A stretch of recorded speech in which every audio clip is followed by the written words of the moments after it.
अस्सलाम वालेकुम dear student. आज जो हमारे पास टॉपिक है वो इसके जितना पीछे आपने पढ़ा था इक्वेशन, सैम्पलिंग, कोरिलेशन, उन सब के जो MCQs हैं अब वो मैं आपको करवा रही हूँ। साथ ही इनकी आपके पास पिक भी लगा दी है। सबसे पहले आपके पास नंबर 1 पे है, which of the following is true for the estimating equation y hat is equal to 7 minus 3x के इनमें से कौन सा सही है। इक्वेशन आपको गिवन है y hat is equal to 7 minus 3x। Number first A, the slope of the line is negative, the line represent on the increase relationship, the intercept of the line is 3, both। Number D पे है, both A and B but not सी।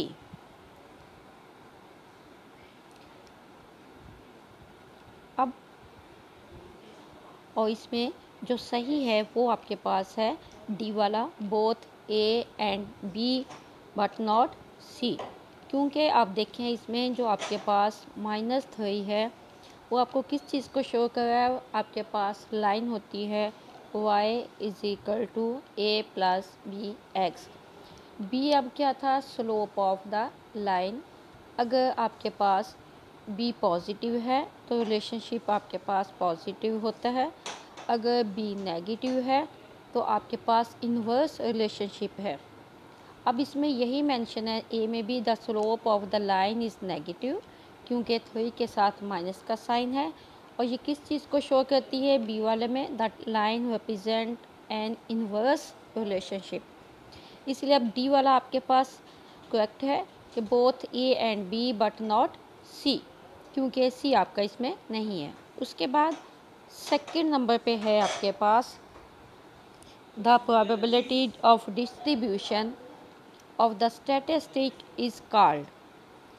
क्या आपके पास probability distribution of statistic is called the, क्या आपके पास इसमें option जो हैं ए है frequency distribution of statistic, number B पे है sampling distribution of statistic, sampling of a statistic, population distribution of statistic. अब हमने पीछे पढ़ा था कि the probability of distribution is said to be the sampling distribution of statistic. अब इसमें अब आपके पास बी वाला जो है वो करेक्ट होगा कि सैम्पलिंग डिस्ट्रीब्यूशन ऑफ स्टैटिस्टिक। उसके बाद नंबर 3 पे आपके पास है, a sample is the part of the, कि सैम्पल क्या है, किसका पार्ट है। ये आपके पास है सैम्पलिंग, बी है आपके पास पॉपुलेशन, सी आपके पास है यूनिट, डी है आपके पास एरर। अब आपको इसकी डेफिनेशन देखें, क्या होता है, a sample is the part of the population, कि आपके पास सैम्पल क्या होता है कि it is the part of the population. इसलिए अब देखें इसमें आपके पास बी वाला जो है वो करेक्ट होगा, क्या sample is the part of the population. कि सिंपली आपको पता होना चाहिए कि आपके पास sample is the part of the population, के पॉपुलेशन का एक पार्ट होता है। इसलिए इसमें जो बी है वो आपके पास करेक्ट है। उसके बाद नंबर 4 पे है, the possible sample in without replacement sample is, कि जब सैम्पल विद होते हैं तो आपके पास क्या है कि capital N over small N होता है, और जब विद आउट रिप्लेसमेंट होते हैं तो आपके पास क्या होता है कि एन सी एन। अब देखिए इसमें आपके पास कहाँ पे एन सी एन है, the possible sample in without replacement in sampling is, देखिए ए आपके पास है capital N minus small N, ये भी नहीं हो सकता। बी आपके पास है capital N plus small N, ये भी नहीं हो सकता।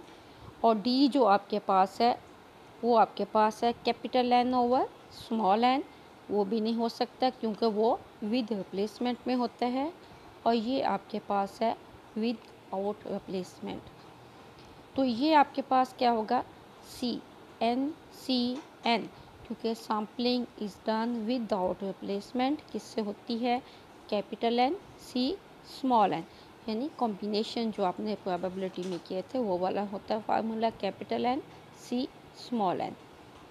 उसके बाद नंबर 5 पे है आपके पास a value calculated from the sample is called, कि जब आप न्यूमेरिकल वैल्यू कैलकुलेट करते हैं सैम्पल के से तो क्या कहलाते हैं। नंबर ए आपके पास है पैरामीटर, बी आपके पास है स्टैटिस्टिक, सी आपके पास है मीन, डी आपके पास है प्रोपोर्शन। जनरली आपको पता होना चाहिए कि व्हाट इज़ द स्टैटिस्टिक क्या है आपके पास, कि a numerical value calculated from the sample is called the statistic. अब देखिए इसमें बी में आपके पास सही आंसर आएगा, क्योंकि B is the statistic. Value calculated from the sample is called the statistic. तो ए आपके पास पैरामीटर है, सी आपके पास मीन है, डी प्रोपोर्शन है, लेकिन बी जो आपके पास है वो स्टैटिस्टिक है। नंबर 6 पे आपके पास है अ value calculated from the population is called, कि जो पॉपुलेशन से न्यूमेरिकल वैल्यू कैलकुलेट की जाती है वो क्या है आपके पास होती। जब सैम्पल से कैलकुलेट करते हैं तो स्टैटिस्टिक होते हैं जो पीछे है, और जब आप पॉपुलेशन से न्यूमेरिकल वैल्यू कैलकुलेट करते हैं it is called the parameter. A value calculated from the population is called the parameter. अभी ए में देखें स्टैटिस्टिक है, बी में मीन है, डी में प्रोपोर्शन है, और सी जो है वो पैरामीटर है। तो सी वाला जो है वो आपके पास करेक्ट आंसर है। उसके बाद नंबर 7 पे है the simple random sampling is, कि आपके पास सिंपल रैंडम सैम्पलिंग क्या होता है, what is the simple random sampling. Simple random sampling आपके पास प्रोबेबिलिटी सैम्पलिंग है या नॉन प्रोबेबिलिटी है। अब नंबर ए पे है non probability sampling, number B पे है प्रोबेबिलिटी सैम्पलिंग, सी पे है सिस्टेमेटिक सैम्पलिंग, डी पे है कोटा सैम्पलिंग। अब जो रैंडम सैम्पलिंग या प्रोबेबिलिटी सैम्पलिंग होते हैं उसके आपके पास 4 कैटेगरीज होती है। Number 1 simple random sampling, number B पे है स्ट्रैटिफाइड, नंबर सी पे होता है सिस्टेमेटिक, नंबर डी पे कोटा। लेकिन अब आपने को यहाँ पे दिया गया है the simple random sampling is, किसकी टाइप है ये आपके पास, प्रोबेबिलिटी सैम्पलिंग की, कि नंबर बी जो है इसमें वो आपके पास इसका करेक्ट आंसर है। The simple random sampling is probability sampling, यानी बी वाला जो है वो आपके पास सही है। ए आपके पास नॉन प्रोबेबिलिटी है, सी सिस्टेमेटिक है, डी कोटा है, लेकिन आपका इसमें जो सही आंसर है करेक्ट वाला वो है B, probability sampling. A simple random sampling is the probability sampling. Number 8 पे अब आपके पास है the collection of information from a part of population is called, कि जब हम एक पार्ट की कलेक्शन करते हैं इंफॉर्मेशन तो वो आपके पास क्या है। नंबर ए पे है सैम्पल सर्वे, नंबर बी पे है सेंसिस, नंबर सी पे है आपके पास पॉपुलेशन, डी पे आपके पास है नॉन ऑफ दीज। अब आपके पास इसमें से सही वाला कौन सा है, the collection of information from a part of the population is called. इसमें ए वाला जो आपके पास है वो करेक्ट आंसर है सैम्पल सर्वे, क्योंकि बी सेंसिस में होल पॉपुलेशन होती है, पॉपुलेशन का मतलब भी पॉपुलेशन है, डी में आपके पास नॉन है।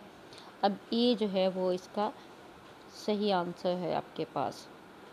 उसके बाद आपके पास है नंबर 9। नंबर 9 पे आपके पास है random sampling is also called. Random sampling हो या प्रोबेबिलिटी सैम्पलिंग हो, ये दोनों ही एक ही आपके पास वर्ड इस्तेमाल होता है, रैंडम सैम्पलिंग या प्रोबेबिलिटी सैम्पलिंग। अब देखें इनमें से आपके पास करेक्ट आंसर कौन सा है कि random sampling is also called.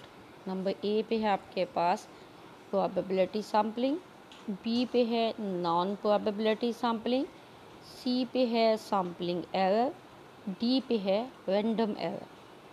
अब इसमें सिंपल जो आपके पास ए वाला है वो आपके पास करेक्ट आंसर है कि random sampling is also called the probability sampling, क्योंकि दोनों एक ही नाम है आपके पास। रैंडम सैम्पलिंग भी उसे कहते हैं, प्रोबेबिलिटी सैम्पलिंग भी उसे ही कहते हैं, इसलिए ए जो है आपके पास है वो करेक्ट आंसर है। उसके बाद नंबर 10 पे है the regression coefficient B and D is respective regression lines y hat is equal to a plus bx and x hat is equal to c plus dy। अब जब y is equal to a plus B X है तो इसका मतलब है कि y is the dependent और x है इज़ द इंडिपेंडेंट वेरिएबल। और जब आपके पास x is equal to C plus D Y है तो आपके पास x जो है वो इंडिपेंडेंट है और y जो है वो इंडिपेंडेंट वेरिएबल हो गया है। अब इसमें आपके पास है कि बोथ ए में आपके पास है b एंड d के रिग्रेशन कोफिशिएंट का मतलब क्या है b and d both positive, both negative, C one is negative and other is positive, D both A and B। अब आपके पास इसकी प्रॉपर्टीज़ थी किसकी रिग्रेशन कोएफिशिएंट की कि बोथ, उसमें एक आपकी ये भी प्रॉपर्टी थी कि बोथ रिग्रेशन कोएफिशिएंट या हैव द सेम साइन। इनमें कभी ऐसा नहीं हो सकता कि एक आपके पास पॉजिटिव हो या एक नेगेटिव हो। बी और डी या तो ये दोनों पॉजिटिव होंगे या बी एंड डी दोनों आपके पास नेगेटिव होंगे। इसलिए अब इसका जो सही आंसर आपके पास है वो डी है।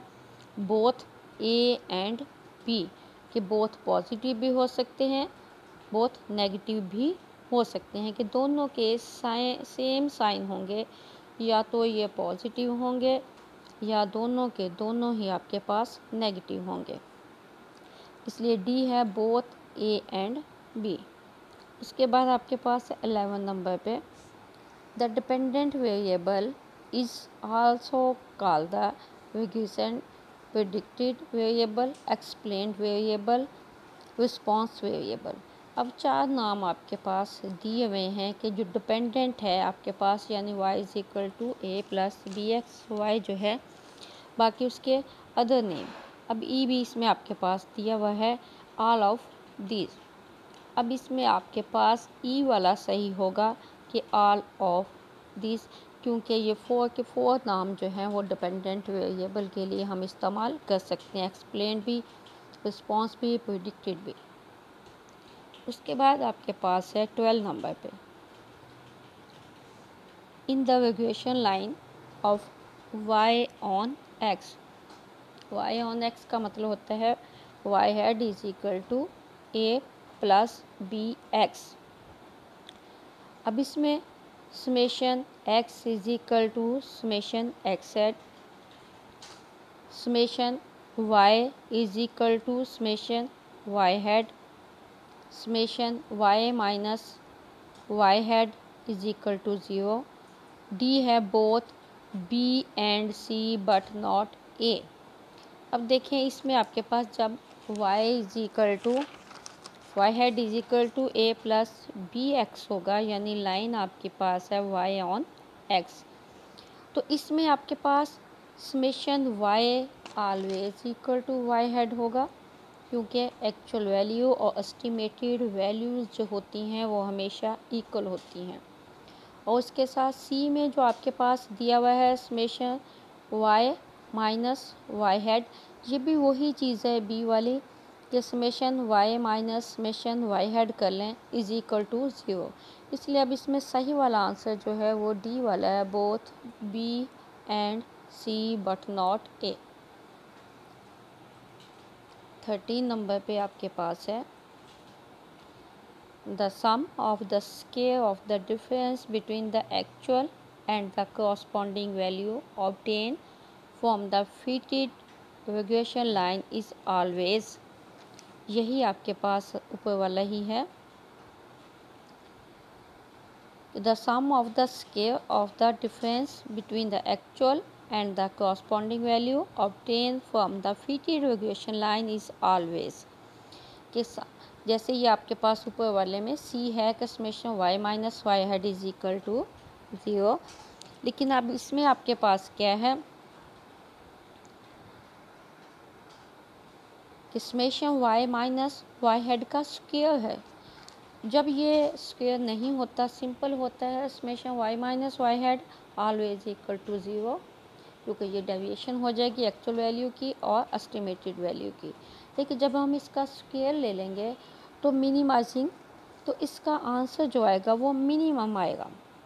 सम ऑफ द स्क्वायर इज मिन, तो इसमें अब आपके पास जो है वो डी वाला आएगा। पहले में देखें आपके पास 0 है, बी में मिनिमम है, सी में लीस्ट है, डी में both B and C but not A, क्योंकि इसमें sum of the square of the residual is minimum या लीस्ट, इसलिए डी वाला जो है both B and C but not A, तो ये वाला आएगा आपके पास।